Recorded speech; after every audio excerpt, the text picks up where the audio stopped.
Und damit herzlich willkommen, meine Damen und Herren, zu einem Video über den Google VPN. Wir wollen uns erstmal angucken, was ist eigentlich der Google VPN? Was ist ein VPN an sich überhaupt? Warum holt man sich sowas? Und warum ist der Google VPN entweder schlecht oder gut? Also quasi das Fazit dazu.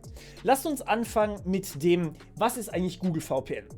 Google VPN ist ein VPN, dazu kommen wir gleich, der seit neuestem für erstmal nur amerikanische Kunden, erstmal nur Android-Benutzer angeboten wird, für Google One-Abonnenten. Das bedeutet, wir haben zum Beispiel die etwas erweiterte Google Drive Cloud. Also statt 15 GB, die man ja gratis bekommt, haben wir 200 GB und zahlen dafür 2 Euro im Monat oder sowas, das ist nicht viel. Und dafür bekommt man jetzt in Amerika und auf Android-Geräten ein VPN gratis dazu. So, und ja, das ist eigentlich ziemlich cool an sich, würde man denken, aber ist das überhaupt sinnvoll? Da müssen wir natürlich erstmal klären, was ist eigentlich ein VPN?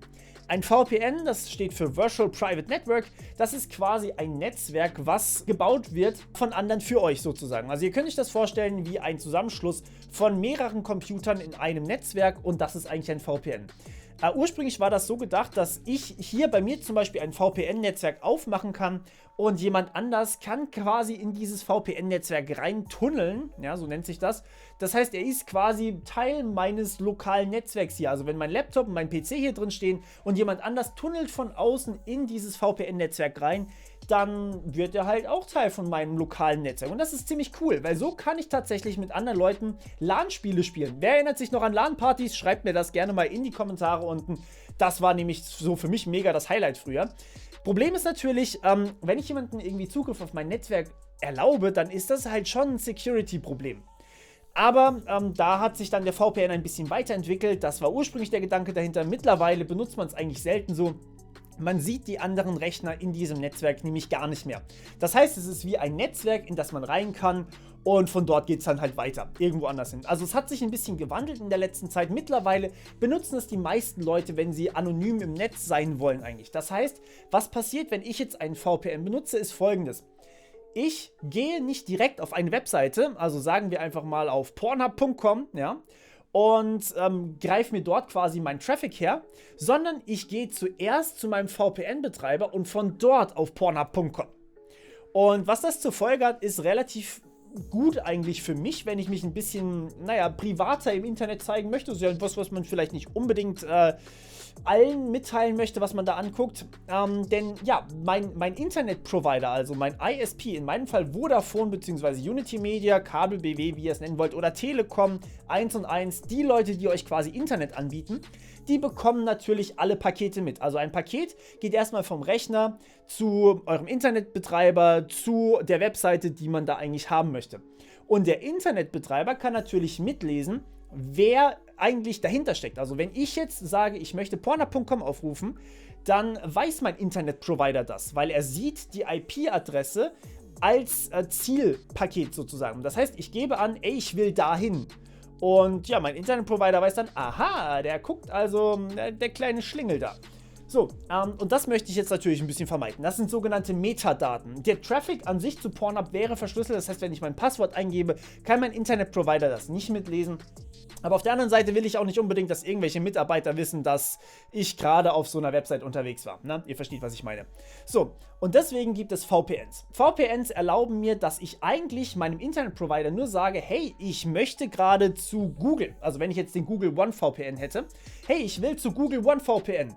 Und dann weiß mein Internetprovider überhaupt nichts, weil das, was drinnen steht, wo ich eigentlich hin möchte, das wird verschlüsselt. Und das steht dann in dem Paket quasi verschlüsselt drin. Das heißt, mein Internetprovider sieht, aha, der will zu Google One VPN, das Paket geht zu Google One VPN, dort wird es ausgepackt und dann weiß Google, dass ich zu Pornhub möchte. Ich bin mir nicht sicher, ob das besser ist. Das heißt, wir sehen, eigentlich waren VPNs mal für Anonymität da. Also das ist quasi der zweite Nutzungszweck gewesen nach diesen lokalen Netzwerken.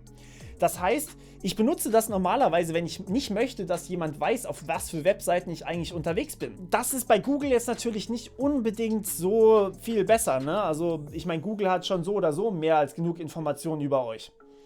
Aber es gibt noch zwei weitere Anwendungsfälle. Und zwar, der eine ist relativ obvious, der andere eher überhaupt nicht. Und zwar die Verschlüsselung. Es kann sein, dass ihr euch in einem unsicheren Netzwerk befindet. Und das bedeutet, sagen wir einfach mal, ich bin mit meinem Handy in einem Wi-Fi-Spot drin, der nicht verschlüsselt ist. Oder andere Leute sind auch in diesem Wi-Fi-Spot, die mich abhören wollen, sozusagen. Das kann durchaus mal sein, zum Beispiel eure Eltern wollen mitschneiden, ja, oder eure Mitbewohner oder sowas. Und wenn ich dann mein VPN oder einen VPN habe, dann wird der Traffic erstmal verschlüsselt. Und das bedeutet, alles, was ich schicke, wird verschlüsselt und von Google One VPN erst wieder entpackt, also entschlüsselt sozusagen. Und geht erst von dort weiter. Und dass Google One VPN oder Google generell in einem unsicheren Netzwerk ist, das ist relativ unwahrscheinlich. Und deswegen, es verstärkt eure Sicherheit, wenn ihr über den Google One VPN geht oder generell über irgendeinen VPN geht.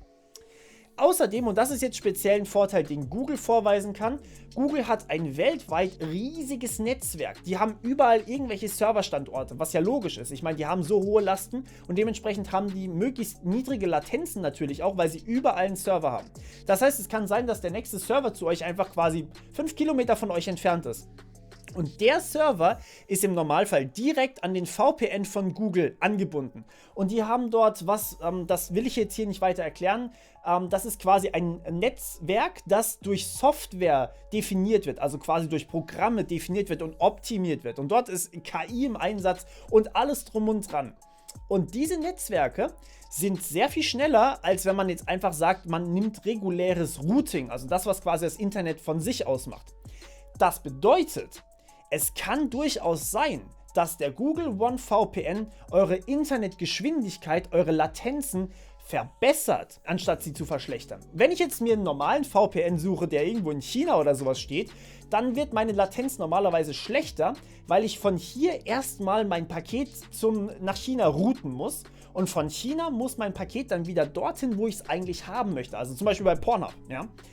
Aber bei Google ist es dann so, ich gehe einfach nur zum Google One VPN, also quasi zum nächsten Google-Server und der ist im Normalfall vielleicht 10 bis 20 Millisekunden von mir weg und von dort wird das Ganze schneller geroutet, weil das Netzwerk einfach so unfassbar effizient ist, als wenn ich das durchs normale Internet packe.